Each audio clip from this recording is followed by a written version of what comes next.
जय माता रानी दोस्तों, मैं हूँ अनामिका और आप सभी का स्वागत करती हूँ मेरे YouTube channel Anamika kitchen and Indian life culture में। तो कैसे हैं आप सब, ये बताने के लिए कमेंट बॉक्स में जय माता दी ज़रूर लिखें। दोस्तों, नवरात्रि के 9 दिनों में माता के 9 स्वरूपों का पूजन किया जाता है।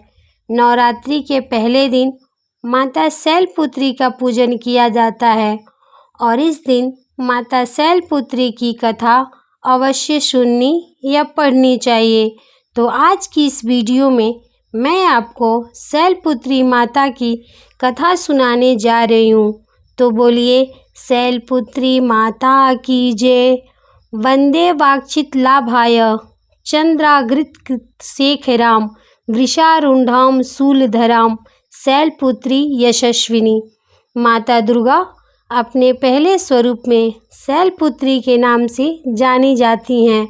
पर्वतराज हिमालय के यहाँ पुत्री के रूप में उत्पन्न होने के कारण इनका नाम शैलपुत्री पड़ा।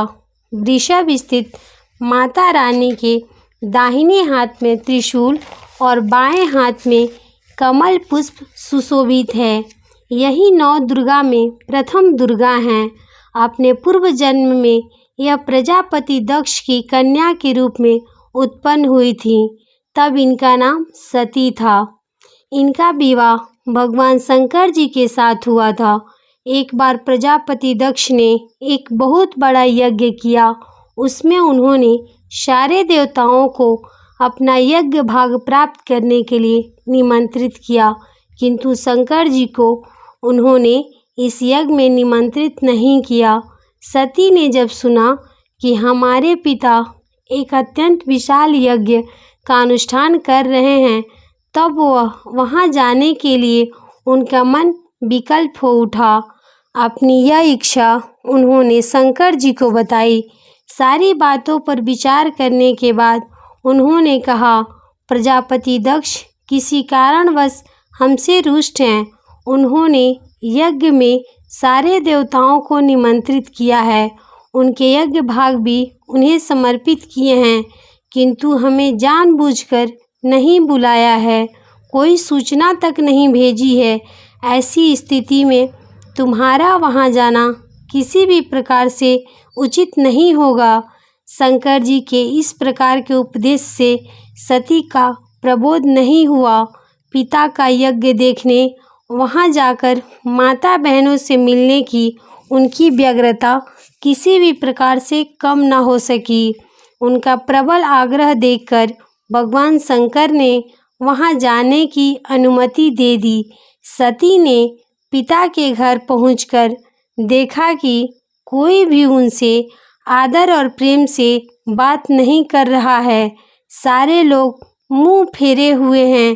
केवल उनकी माता ने स्नेह से उन्हें गले लगाया। बहनों की बातों में व्यंग और उपहास के भाव भरे हुए थे।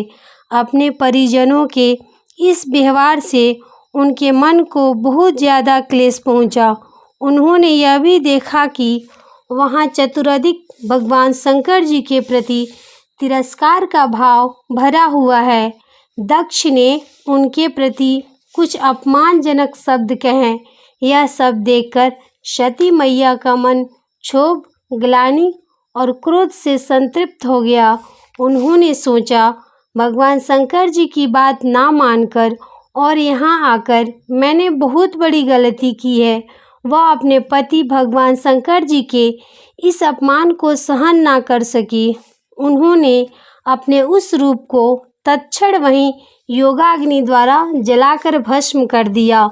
वज्रपात के समान इस दारुण दुखद घटना को सुनकर शंकर जी ने क्रोध से अपने गणों को भेजकर दक्ष के उस यज्ञ का पूर्णतः विध्वंस कर दिया। सती ने जो खुद को योगाग्नि द्वारा अपने शरीर को भस्म कर लिया था, वहीं सती अगले जन्म में शैलराज हिमालय की पुत्री के रूप में जन्म ली। इस बार वह शैलपुत्री नाम से विख्यात हुई। पार्वती और हेमवती भी उन्हीं के नाम हैं। उपनिषद की एक कथा के अनुसार इन्होंने हेमवती स्वरूप से देवताओं का गर्भ भंजन किया था। शैलपुत्री का विवाह भी भगवान शंकर जी के साथ हुआ। पूर्व जन्म की भांति इस जन्म में भी वह शिव जी की अर्धांगिनी बनी।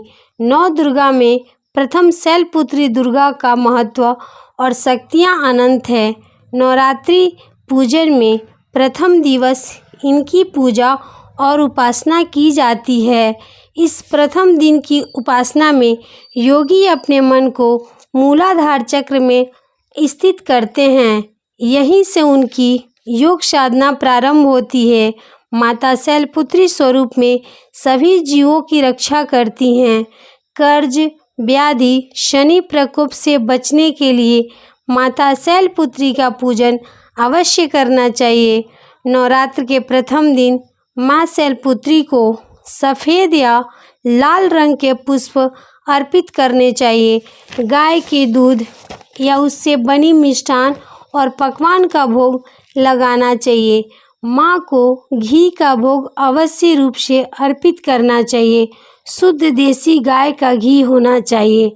भक्तों की सभी मनोकामना को माता रानी इस प्रकार से पूर्ण करती हैं। साथ ही साथ भक्तों की सभी दरिद्रता को दूर करती हैं और सभी सदस्यों को रोगों से मुक्त करती हैं। इनको प्रसन्न करने के लिए कन्याओं को हमें कंघा, हेयर ब्रश, हेयर किम या फिर हेयर बैंड उन्हें उपहार में देना चाहिए। इस दिन हमें मीठे पान का भी भोग माता शैलपुत्री को अर्पित करना चाहिए। अनार या फिर गुड़ से बने पकवान इस दिन माता शैलपुत्री को चढ़ाना चाहिए। माता शैलपुत्री के प्रिय भोग गाय का शुद्ध देसी घी है, तो आप माता शैलपुत्री को देसी घी का भोग जरूर लगाएं। माता शैलपुत्री साधक को साधना में लीन होने की शक्ति एवं साहस बल प्रदान करती है। माता शैलपुत्री आरोग्यता का वरदान देती हैं और समस्त वन्य जीव जंतुओं पर अपनी कृपा बरसाती हैं। और जो भक्त माता की इस उपासना को श्रद्धा भक्ति के साथ करते हैं, माता उन्हें अभयदान देती हैं और भक्तों को आकस्मिक आपदाओं से मुक्त रखती हैं। भक्तों को धन, वैभव, मान सम्मान, प्रतिष्ठा इत्यादि दिलाती हैं। तो बोलिए शैलपुत्री मैया की जय। दोस्तों, आशा करते हैं कि हमारा यह वीडियो आप सभी को बहुत पसंद आया होगा। नवरात्रि के 9 दिनों में सुने जाने वाली 9 स्वरूपों की अलग अलग कथाएं सारे हमारे चैनल पर उपलब्ध हैं। तो इसी प्रकार जुड़े रहिए हमारे साथ। अगर आपको वीडियो अच्छा लगा है तो वीडियो को लाइक करें, चैनल को सब्सक्राइब करें और इस वीडियो को ज़्यादा से ज़्यादा शेयर करें और कमेंट बॉक्स में जय माता दी, जय शैलपुत्री मैया अवश्य लिखें। जय माता दी।